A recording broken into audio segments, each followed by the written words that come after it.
Hello my dear friends, you're in the Military with Summary channel. In this video we're going to discuss the most important events that took place during the previous 12 hours. We have lots of very interesting updates, so let's start. And first we're going to talk about the conflict on the territory of Ukraine. Ukraine is preparing new terrorist strikes against rear regions of Russia from the territory of Latvia. That was stated by Russia's Foreign Intelligence Service. Despite concerns on the Latvian side about becoming a target of a retaliatory strike from Moscow, the Kiev authorities reportedly persuaded Riga to agree to the operation. Ukrainian officials emphasized that it would be impossible to determine the exact launch location of drones. Ukrainian armed forces personnel from the unmanned systems forces have already been sent to Latvia. Another important thing on this matter is that the Belarusians are closing the territory along the border. The sources are saying that the Republic of Belarus closes territories along the border with Latvia, Poland and Ukraine.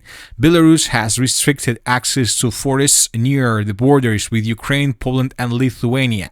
Among the possible scenarios, either threats in Volyn and the Suwalki corridor to force Ukraine to maintain more reserves. So pro-Ukrainian sources are saying that currently the Belarusians are reinforcing their positions along the border with Lithuania, Poland and Ukraine with the purpose not to allow any provocation to happen, and it seems that in coming days lots of provocations might happen through this territory. So what is happening right now? The most important thing is that Lithuania calls for an attack on Kaliningrad. Official person, a foreign minister, says that they are ready to penetrate the fortress. We must show the Russians that we are capable of penetrating the small fortress they have built in Kaliningrad. NATO has necessary means to destroy Russian bases in the exclave. That was stated by official Lithuanian source by foreign minister. Another important thing, increased activity by NATO reconnaissance aircraft has been detected near the borders of the Kaliningrad region. And the most important thing is that today Russians started their military nuclear drills. From May 19th to 21st, the Russian armed forces will conduct an exercise on the preparation and use of nuclear forces under the threat of aggression. Participating in the exercise are the strategic missile forces, the Northern and Pacific fleets, the Long-Range Aviation Command, and some forces from the Leningrad and Central military districts. So what is happening right now?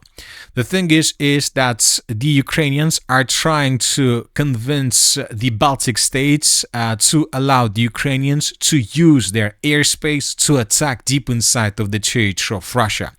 Because if Ukraine attack the northern regions of the Russian Federation through these territories, of course, Ukraine has less chances to damage facilities around the city of St. Petersburg, despite the fact that they managed to do this at the beginning of May.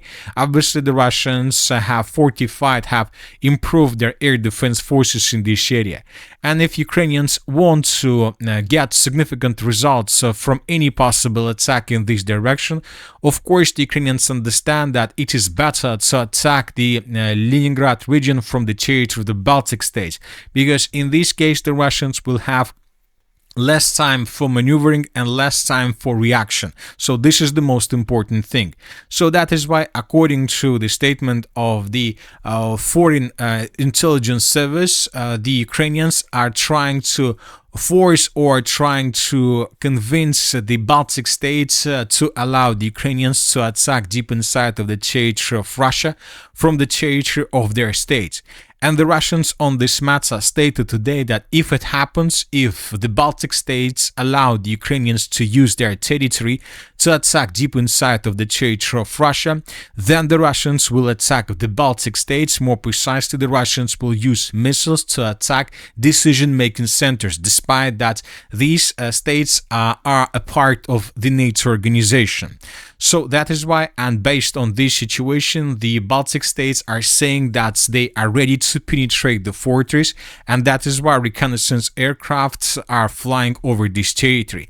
And this is possibly a reason why the Russians began their nuclear drills with the purpose to be ready for every single scenario that might happen within the next days.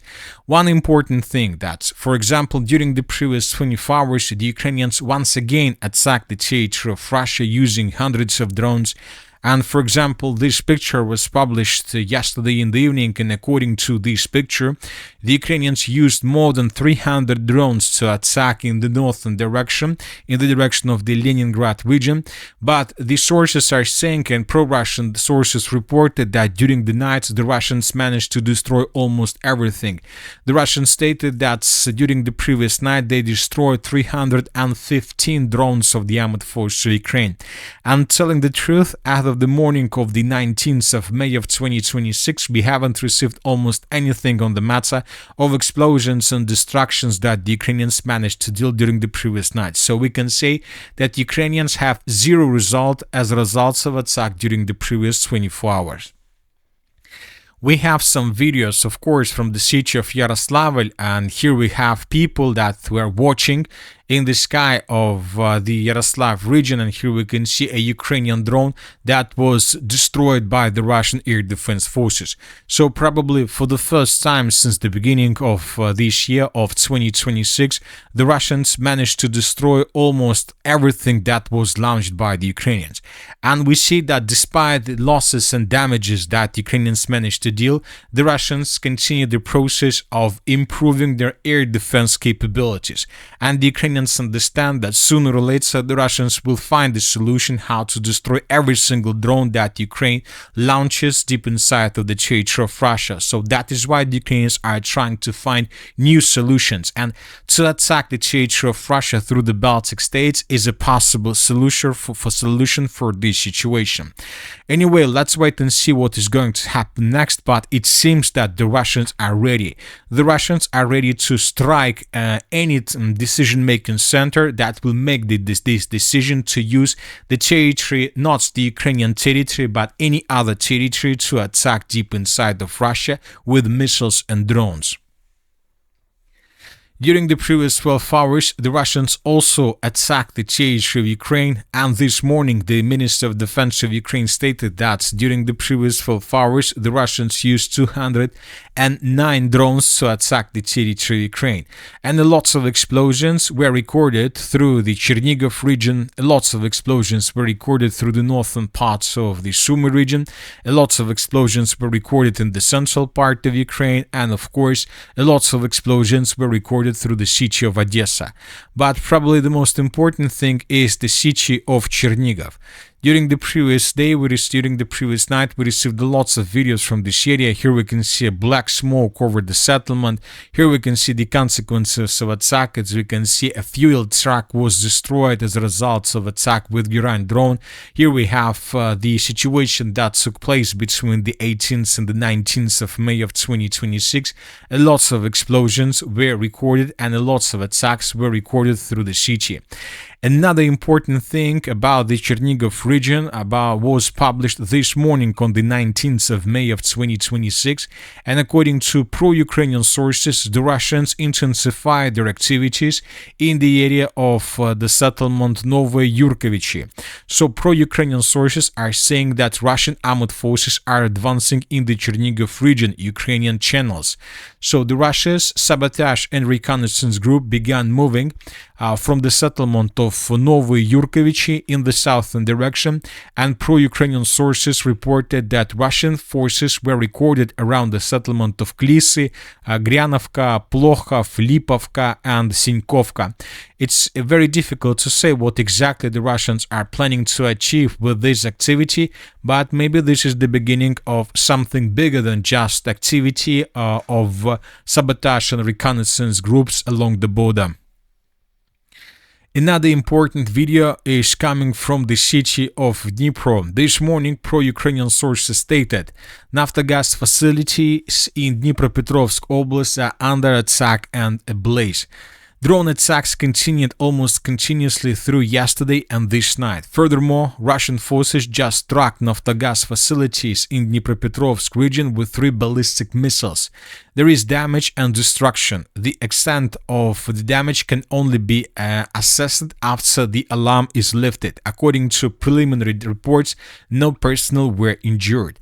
And this morning, pro-Russian sources published this video where we can see how Russians using drones were attacking different objects of energy infrastructure and oil and fuel infrastructure of Ukraine in the area of the cities of Dnipropetrovsk and Poltava.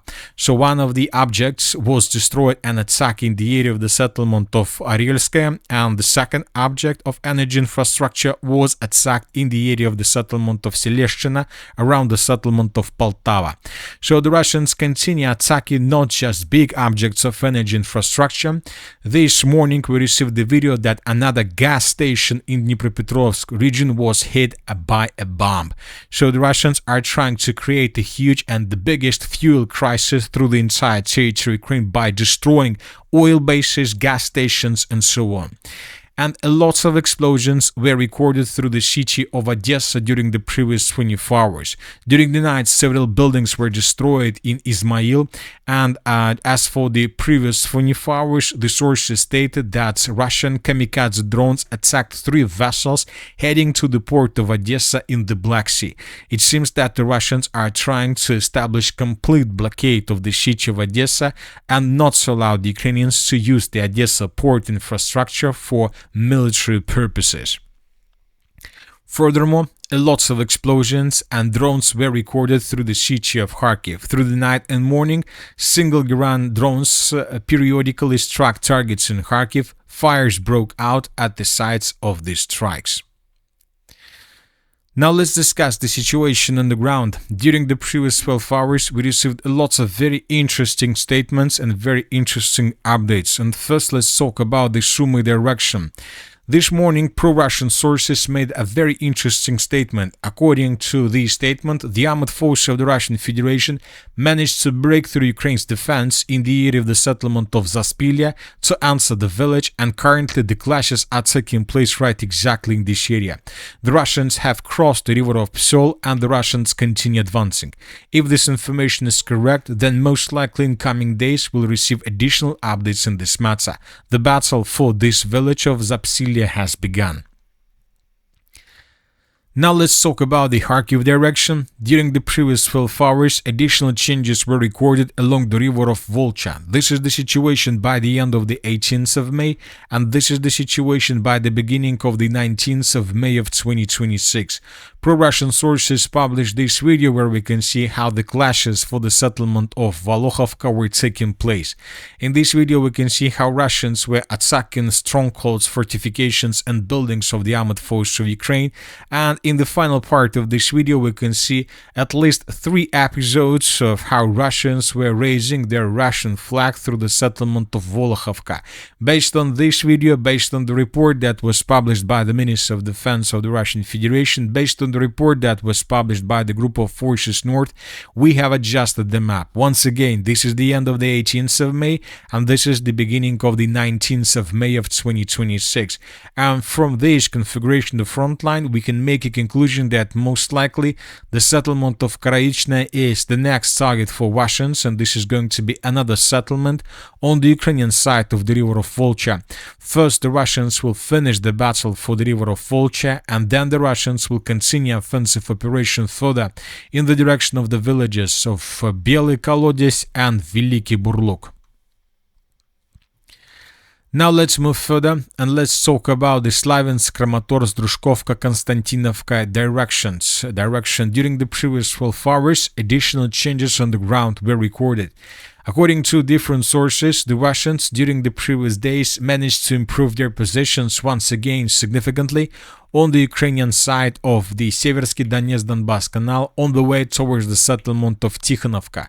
One thing is clear, that currently the clashes are taking place for the village, and the Russians are tasked to establish complete control over the territory, which will allow the Russians to create a foothold on the Ukraine side of the Seversky Donetsk-Donbass Canal. And if it happens, then the distance between possible edge positions of Russians and the settlement of Kramatorsk itself would be around 10 kilometers, which is enough for FPV drones and different types of drones to attack the city of Kramatorsk and to establish a certain, let's say, kill zone or a certain area under complete fire control from the Russian side. Another important area is the city of Kramatorsk, where another day in a row additional changes on the ground were recorded. For example, this is the situation by the end of the 16th of May of 2026. This is the moment when the latest Russian local offensive operation started. During the 17th of May of 2026, the Russians encircled Ukrainians who were located in the most southern parts of the settlement. We're talking about this area. During the 18th of May, we received a report that the Russians also managed to encircle or to create an operational encirclement of Ukrainians in the area of the villages of Podolska and Chervona. And today we received the report that the Russians began tightening the news around these cauldrons. The Russians improved their positions in the central and the southwestern parts of the city of Kostiantynivka, around encircled contingent of the armed forces of Ukraine, and these are the changes on the ground. And the Russians tightened the news around the pockets between the villages of Podolska and Chervona, and these are the changes on the ground between the 18th and the 19th of May of 2026 through this area. It seems that the defenses of the city of Kostiantynivka have collapsed. Obviously, it will take time before Russians are able to secure these territories and establish complete control over them, but we see that this process is ongoing. It will take 3, 4, 5 weeks to finish the battle for this territory, and then Russians will begin offensive operation further towards the settlements of Alexeyevka, Drushkovka and Drushkovka. Now let's discuss the situation in the Zaporizhzhia direction. Here we have also changes on the ground in the Russian favor. As for Huliaipolska, small changes were recorded, and the Russians intensified their assault activities on the city of Huliaipolska. In this video we can see how Russians were attacking positions of the armed forces of Ukraine using tall flamethrower systems. In coming days, it seems that the settlement of Huliaipolska will fall in Russia's hands. Almost the same situation is taking place around the settlement of Vasylivka. The Russians during the previous 12 hours improved their position significantly and continue advancing further in the direction of the central part of the settlement. It seems that currently the clashes are taking place for the central part of the village. If Ukraine loses control over the central part, then most likely they will not be able to hold the rest of the settlement. The battle for this village is also coming to its logical end. As for the western Zaporizhzhia direction, during the previous 12 hours, we haven't received anything special. And that's it for the short video. The Military Summary channel reminds we condemn any violence in the world. Thank you for your watching. Subscribe to my channel, put your likes, join my Patreon, and have a good day. Bye-bye.